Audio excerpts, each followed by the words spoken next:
हिंदुस्तान की सबसे भ्रष्ट सरकार अगर कोई है तो वो बोम्मई सरकार है। हिंदुस्तान की सबसे ज्यादा सरकारी खजाना लूटकर अपनी जेबें भरने वाली कोई सरकार है तो वो ये बोम्मई सरकार, भारतीय जनता पार्टी की सरकार है। और दोस्तों, इसे चलता करने का समय आ गया। ये 40% कमीशन की सरकार है, जैसा मुझसे पहले बोलते हुए साथी कह रहे थे। ये पे सीएम की सरकार है। इन्होंने किसी को छोड़ा नहीं। इन्होंने तो बीजेपी के लोगों को भी नहीं छोड़ा। इन्हें हर रोज पैसा चाहिए। ये दोनों हाथों से लूटते हैं, जेब भी भरते हैं और बोरी भरकर घर भी ले जाते हैं।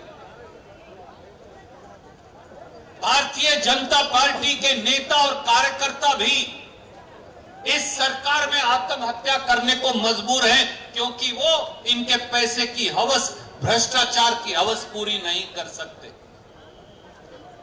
आपने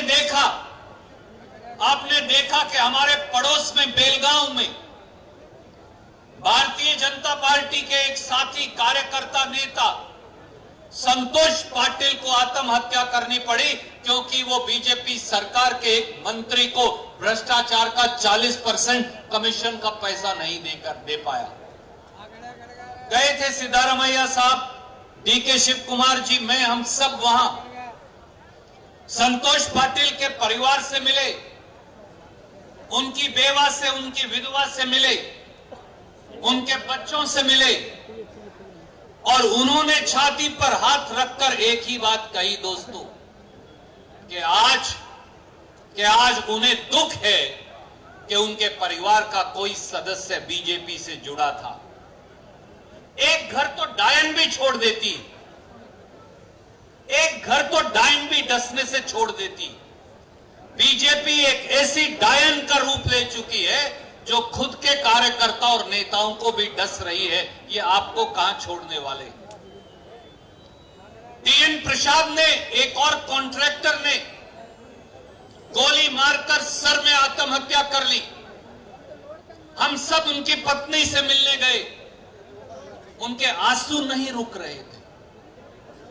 1 घंटे हम रहे, वो 1 घंटे रोती रही। बूढ़ी मां, बूढ़े पिता, उनसे चला नहीं जा रहा था। उनके बुढ़ापे की लाठी बोम्मई सरकार और भारतीय जनता पार्टी ने छीन ली। 14 साल की एक बच्ची,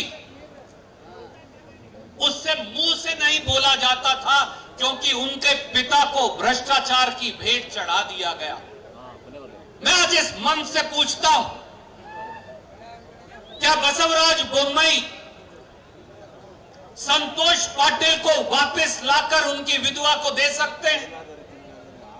टीएन प्रसाद और राजेंद्र, दोनों कॉन्ट्रैक्टर्स के बच्चों को, उनके पिता को वापस दे सकते हैं? ये वो लोग हैं जिन्होंने इस प्रदेश की जनता को डस लिया है। दोस्तों, साथियों, इनके खुद के एक नेता सीपी योगेश्वर कहते हैं कि देश के गृह मंत्री गुंडे। अमित शाह, जब वो अब खुद ही मानने लगे कि ये राउडीज की पार्टी है, बदमाशों और गुंडों की पार्टी है, तो क्या इनको, मैं आपसे पूछता, 1 मिनट भी गद्दी पर बने रहने का अधिकार है?